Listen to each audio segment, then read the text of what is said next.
Hi people. Ahoj lidi. Let us reconcile the God of the Old Testament with the God of love of the New Testament. Usmířme Boha starého zákona s láskyplným Bohem nového zákona. It's actually not that we need to reconcile that. Ne, že bychom to potřebovali udělat, It's perfectly reconciled.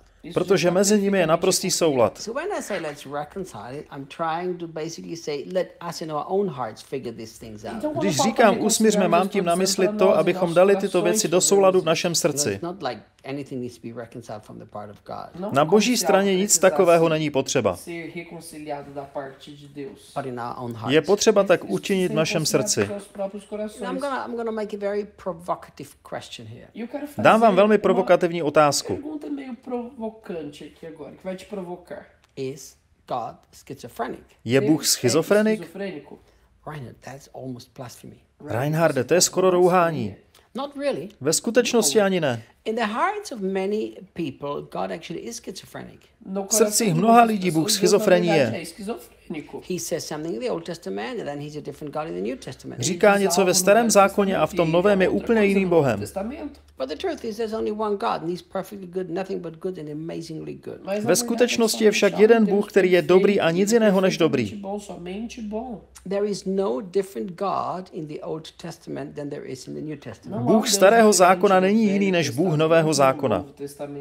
So look at this. Podívejme se na to. In Numbers chapter 15 verse 32 to 35. V Numery 15, 32 až 35 God himself says Bůh osobně říká, that if somebody picks up sticks for fire on the Sabbath day, they have to be stoned. That means they have to be killed. když někdo sbírá dříví v sobotu na podpal, měl by být ukamenován, měl by být zabit.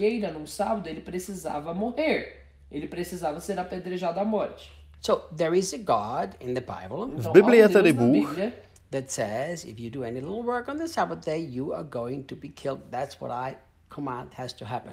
že kdo v sobotu vykonává byť sebemenší činnost, měl by být zabit. Tak zní můj příkaz.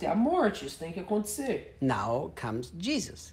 Nyní přichází Ježíš, He's the representation of the God of the Old Testament. Remember that. který je stělesnění Boha starého zákona. Nezapomeňme na to. Remember that Jesus actually shows us how the God of the Old Testament really looks like. Nezapomeňme, že Ježíš nám ukazuje, jak Bůh starého zákona vypadá. You know, I don't know if wherever in the world you are and listening to this, Nevím, jestli ti z vás, kteří nás posloucháte, if you have heard of this series called The Chosen. jste slyšeli o seriálu Vyvolený. I never really liked any films or movies about Jesus. Mně se nikdy filmy o Ježíši nelíbily. This is the first one in my life I really like. A to je první zpracování, které se mi opravdu líbí. Moje manželka mě přesvědčila, abych se s ní na to díval. A mně se to tak dotklo, že jsem řekl, to je Ježíš, kterého znám. To je ten, s kterým já chodím každý den.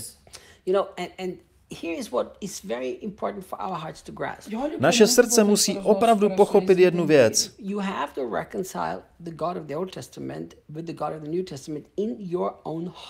Ve svém vlastním srdci musíte uvést do souladu Boha starého a nového zákona. A Bůh vám v tom pomůže.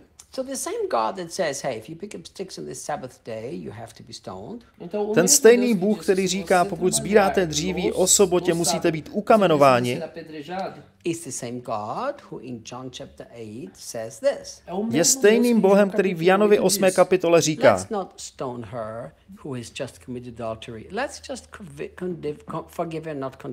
nekamenujme ženu, která spáchala cizoložství, odpustme ji a neodsuzujme ji.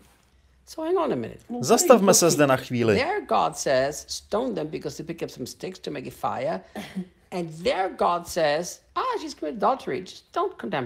Tam Bůh říká, ukamenujme je, protože sbírají dříví. A tady říká, spáchala cizoložství, ale neodsuzujme ji.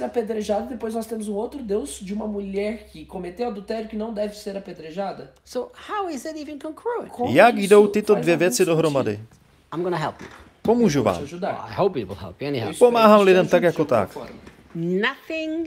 Absolutely nothing in the Bible is complete without Jesus. Nic v Bibli není kompletní bez Ježíše. You cannot figure out a single thing in the Bible unless you figure it out through Jesus and his finished work. Nothing makes sense. Nic v Bibli nepochopíme a nic nedává smysl bez Ježíše a bez jeho dokonaného díla kříže. A to je náš obrovský problém. We read the Old Testament with an intensity and we try to find how God is in there. Intenzivně studujeme Starý zákon a snažíme se přijít na to, jaký tam Bůh byl.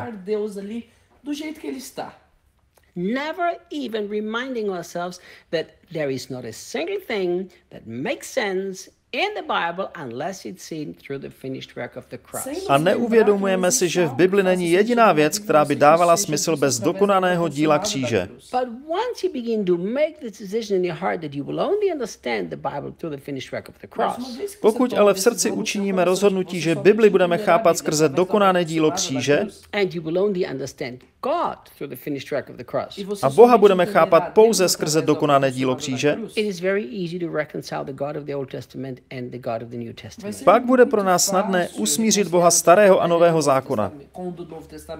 And you will find out. A zároveň zjistíte, That everything points to Jesus and his incredible wonderful work. že vše ukazuje na Ježíše a jeho podivuhodné dílo.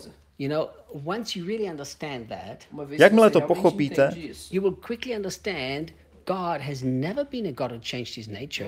pochopíte, že Bůh nebyl Bohem, který by měnil svou přirozenost, And he's never been the God who's been a problem. a nikdy nebyl Bohem, který by byl problémem. Always we have been the problem and religion told us that God is a problem.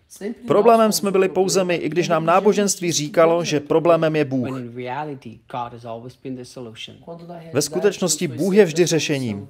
So no matter what you're trying to figure out about God, without Jesus you cannot figure it out. Bez ohledu na to, jak moc chcete Boha pochopit, bez Ježíše ho nepochopíte. That's why the word had to become flesh. Proto se slovo muselo stát tělem. We can touch it, we can see it, we can taste it, we can feel it. Můžeme se ho dotknout, vidět, ochutnat, cítit. We can see Jesus walk the earth and this shows us who God really is. Můžeme vidět Ježíše chodit po této zemi, což nám ukazuje, jaký Bůh opravdu je. You know, I said at my school of the prophetic and supernatural one day, Ve své škole proroctví a nadpřirozená jsem jednou řekl, I said if we would get less hung up about all the things that Jesus said and we don't understand, že kdybychom se tolik neupínali na věci, které Ježíš řekl a kterým nerozumíme, and would spend more time just watching how he modeled life and following that, our lives would be so much better. a trávili více času pozorováním a následováním jeho vzoru, naše životy by byly mnohem lepší. Think about that. Přemýšlejte o tom. See you tomorrow. Naslyšenou zítra.